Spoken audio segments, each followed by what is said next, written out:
आमतौर पर सबको इनकम देख के खुशी होती है, लेकिन आपको हमको एक आइटम ऐसा है खर्चे का जो देख के बड़ी खुशी होती है, वो कैपेक्स।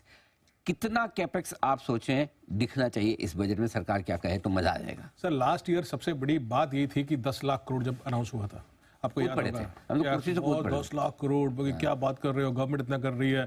सर बट आप सोचिए ना, अगर गवर्नमेंट इतना पैसा कमा रही है तो कैपेक्स क्यों नहीं करेगी? तो कैपेक्स में हम सबसे पहले आते हैं सर, जो हमारी तरफ से उम्मीद है कि 11.5 लाख करोड़ का कैपेक्स होगा, जो 10 लाख करोड़ का था लास्ट ईयर। ठीक है, और ये बहुत अच्छा बात है, बहुत लोग सोच रहे हैं। एंड इमेजिन कीजिए sir, this will be the highest in the last 18 years. Correct, highest ever 3.5% of GDP, 3.5% of GDP. और अगर वही चार्ट आ जाए सर, वो चार्ट में आप देखिए सर, जैसे हम लोग बोल रहे हैं ना कि किस तरीके से आपकी इनकम बढ़ी, 2 गुना 2.5 गुना हो गई। सर आप देखिए गवर्नमेंट ने पैसा कैसे लगाया। अगर वो चार्ट है अपने पास तो 20 में सर 3.5 लाख करोड़ था ये। 3.5 लाख करोड़ से पूरा 11.5, 4.25, 6 लाख करोड़, 7 लाख करोड़, 10 लाख करोड़, अभी 11.5 लाख करोड़। 5 साल में सर 3 गुना। करेक्ट, 5 साल में 3। ग्रोथ वहीं से आ रही है, ग्रोथ वहीं से आ रही है। ग्रोथ के लिए कैपेक्स का नंबर 11.5 लाख करोड़, ये आपके लिए सबसे इंपॉर्टेंट है, नोट करके। अब बताइए कहाँ कहाँ ये खर्चा होगा? सर अगेन जल से नल, metros, bullet and all those things है ही है, बट अभी सबके दिमाग पे जो चल रहा है, अभी डिफेंस हुआ, रेलवेज हुआ, रोड हुआ, ये सब चल रहा है। डिफेंस में अगर बात की जाए तो सर ऑलमोस्ट 5.13 लाख करोड़ वो होगा, जो 4.5 लाख करोड़ था पिछले साल था। अगेन दिस इज समथिंग जो है होगा। मेरे ख्याल में 4-5 साल पहले ये नंबर 3 लाख करोड़ होता था, तो 3 लाख करोड़ से हम लोग ऑलमोस्ट 5 लाख करोड़ तक पहुंच चुके हैं। So again the growth is around 7-8% in terms of defence. Rail roadways में लगाया जाए तो उसमें ग्रोथ अच्छा है सर, उसमें हम लोग 15% सोच रहे हैं कि वो ऑलमोस्ट 6.5 लाख करोड़ होगा वर्सेस 5 लाख करोड़ वहां पे होगा। और ये नंबर कुछ 1.5 लाख करोड़ होता था सर 5-6 साल पहले। 6-6.5 लाख। मैं वही बोल रहा सर, अगर इनकम स्ट्रांग होती है तो गवर्नमेंट इस तरीके से पैसा लगा रही है, तो डिफेंस, रेल, रोडवेज, उस तरीके से सब में पैसा लग रहा है। और इसमें भी डिफेंस में जो सुन रहे कि इस बार हाईएस्ट एवर जो डोमेस्टिक इंडिजिनस होगा, वो सबसे ज्यादा होने वाला हो चुका है सर। 80% तक तो हम ऑलरेडी पहुंच चुके हैं, सारे के सारे पहुंच चुके हैं। बट आई एम सेइंग अभी तो ये गवर्नमेंट जो है, देश है, ऑटो मोड पे चला गया। हम बोल रहे हैं कि अभी कंसोलिडेट कीजिए, जो आप कर रहे हैं सब कुछ अच्छा कर दिए। सर आज भी हम लोग 3.5% ऑफ जीडीपी टैक्स कलेक्शन की बात कर रहे हैं। डेवलप्ड नेशन जो है जो 20-20% पे बैठे हैं सर। अब अभी सोचिए ना, अगर ये लीकेजेस कम हो जाए और जिस तरीके से लोग और टैक्स भरने लग जाए, तो मान लें ये 3.5% 5% पहुंच गया, बिल्कुल, तो आप कलेक्शन सोचिए कि कितना पावरफुल कलेक्शन और हो सकता है। अब मैं मार्केट के एंगल से 3 सवाल आपको पूछूंगा। एक तो अलग अलग सेक्टर्स कौन से फोकस में, फिर बैंक्स, फाइनेंशियल्स के लिए क्या हो सकता है, सरकारी कंपनी के लिए इस बजट में क्या हो सकता है। पहले ये बताएं कौन से सेक्टर्स आपके रडार पे है बजट के लिहाज से? Sir honestly again I know it's a vote on account, so don't expect too much tinkering happening in there कि बहुत ज्यादा कुछ हो जाएगा, सारे का सारा कुछ हो जाएगा। बट आई थिंक गवर्नमेंट जिस तरीके से सोच रही है और जिस तरीके से 2-3 दिन पहले वो न्यूक्लियर प्रोग्राम के बारे में बात कर रहे थे, आई थिंक जो न्यू एज सेक्टर्स है, ये सारे के सारे एनर्जी हुआ, सोलर हुआ, विंड हुआ, ईवीज हुआ, इलेक्ट्रोलिसिस हुआ, इन सब के बारे में ना गवर्नमेंट कहीं ना कहीं कुछ ना कुछ सोच रही है बड़ा। Because I think Modi ji का फोकस इस चीज पे बहुत रहा है। अभी जब अयोध्या का हुआ, उस पर जाके सोलर का उन्होंने बोल दिया। देन आपने देखा कि 2-3 दिन पहले they are talking about the nuclear reactor also doing it. I think this is a major area, energy, जहां पे उनको फोकस है। I will not be surprise कि पीएमआई कुछ ना कुछ स्कीम्स वो लॉन्च करे, कुछ ना कुछ बोले और कुछ ना कुछ हिंट दे या कुछ ना कुछ intent they. So I think I will be expecting कि उसमें कुछ ना कुछ अनाउंसमेंट आना चाहिए। ऑटोज में सर ईवी का जो आपको पता है कि जो सेकंड फेज है फेम का खत्म हो रहा है, तो उसकी एक्सटेंशन पे क्या होगा, थर्ड फेज आएगा, उसमें क्या ड्यूटीज लगेंगी।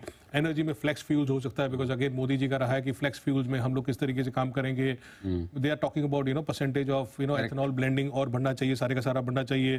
देन अगेन जैसे मैंने आपको बोला, module, cells, electrolysis, green hydrogen, silicon wafers, एक ऐसी चीजें हैं जो मेरे ख्याल के गवर्नमेंट के मन के बहुत पास है। तो I don't know whether something very powerful comes और not, but I think this is a major sector जो फोकस में रहना चाहिए, और शायद इसलिए कुछ पावर हुआ, ये सब स्टॉक्स मार्केट में अच्छा कर रहे हैं। आई think this could be one important thing. बिल्कुल, सेल, इलेक्ट्रोलाइजर्स, ग्रीन हाइड्रोजन, ये सब के लिए पीएलआई स्कीम, और कुछ किसानों के लिए भी और ग्रामीण भारत के लिए भी कुछ आ सकता है। अब आइए बैंक्स और फाइनेंशियल्स, इस सेक्टर के लिए क्या किसी कुछ बड़े ऐलान की उम्मीद है? Sir I think this may surprise, this may surprise, because क्या है कि हाँ भी जिस तरीके से नहीं है किसी को इस बार उम्मीद नहीं है सर। और जिस तरीके से देखो, अगर आप थोड़ा सा अपने आप को एफएम के शूज में डाल के देखेंगे तो हम बोल रहे हैं कि कलेक्शन ज्यादा हो, कॉर्पोरेट ज्यादा इंडिया में है, सब कुछ करे, सारे के सारे करे, बट वो क्रेडिट ग्रोथ तो बैंक से आएगा ना सर, क्रेडिट ग्रोथ बैंक से आएगा। और जहां पे उन्होंने एक बार जिक्र किया था कि अगर बैंकिंग सिस्टम को स्ट्रांग बनाना है तो potential hike in FPI limit, अगर उन्होंने कहीं से भी हिंट दे दिया कि वो लोग देख रहे हैं, सोच रहे हैं कि हम एफपीआई लिमिट बैंक्स और इंश्योरेंस में आई थिंक 74% ऑलरेडी है, अगर वो बढ़ा दे और पीएसयू बैंक्स 20% है उसको क्योंकि आईडीबीआई का अभी प्राइवेटाइजेशन फैसिलिटेट करना है उनको, अगर उन्होंने कहीं से भी हिंट दे दिया कि दे आर चेंजिंग और revising upwards the FPI limit in banks हुआ या पीएसयू बैंक्स हुआ या इंश्योरेंस हुआ, I think this could be something. And knowing, what is happening now with the credit growth, I will not be surprised कि ये ना आए. ये एक चीज जरूरी है. और प्राइवेटाइजेशन कैंडिडेट्स में सर जैसे मैंने बोला अभी कुछ ना हो, बट डोंट बी सरप्राइज, एक साल में आपको पता है कॉनकोर हुआ, आईडीबीआई हुआ, बीएमएल हुआ, एससीआई हुआ, ये उनके दिमाग पे है सारे के सारे, कंसिडरिंग जिस तरीके से वैल्यूएशंस हो चुकी हैं वो हो चुकी है. सो आई थिंक बैंक्स हुआ स्पेशली जिस तरीके से पीएसयू बैंक्स बढ़ रहे हैं, कुछ ना कुछ अच्छा आने की उम्मीद है. ओके तो सरकारी बैंकों में जो तेजी और सरकारी कंपनियों में जो तेजी है Yes. उसको रिलेटेड कुछ ना कुछ अनाउंसमेंट आ सकता है. अब आखिरी सवाल आपसे, क्या मार्केट के लिहाज से क्या कुछ करना चाहिए, क्या कुछ नहीं करना चाहिए, मतलब जिससे कि मतलब है ना मार्केट बहुत ऊपर नीचे ना हो बस? नहीं, कुछ नहीं करना चाहिए सर. आप हमें बस ये 27 लाख करोड़ का टैक्स का नंबर और 33.5 लाख करोड़ टोटल का इनकम दे दीजिए. मार्केट का टैक्सेशन जो चल रहा है चलने दीजिए और 4% आपका फिजिकल डेफिसिट आ जाएगा, 26 का आ जाएगा, 5.2% 25 का आ जाएगा. So I think market is already discounting कि यहाँ पे कुछ खराब होगा ही नहीं. बाकी अगेन आईटीसी के बारे में आई डोंट थिंक सो कुछ टिंकरिंग होने वाला है, वहाँ पे भी कुछ होने वाला है. वो जब होगा 6 महीने बाद होगा.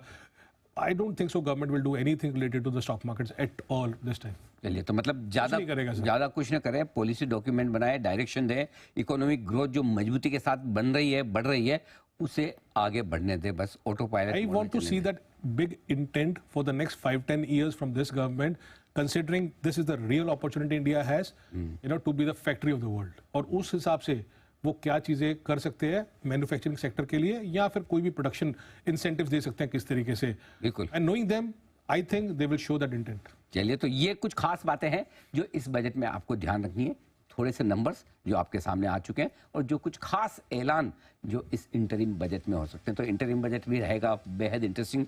वरिंदर बंसल तो हमारे साथ होंगे बजट की हमारी महासभा में, तो बिल्कुल रियल टाइम बेसिस पे आपको विश्लेषण भी मिलेगा. लेकिन उस विश्लेषण से पहले आपको ये शो पूरा अच्छे से देखकर तैयारी कर लेनी है.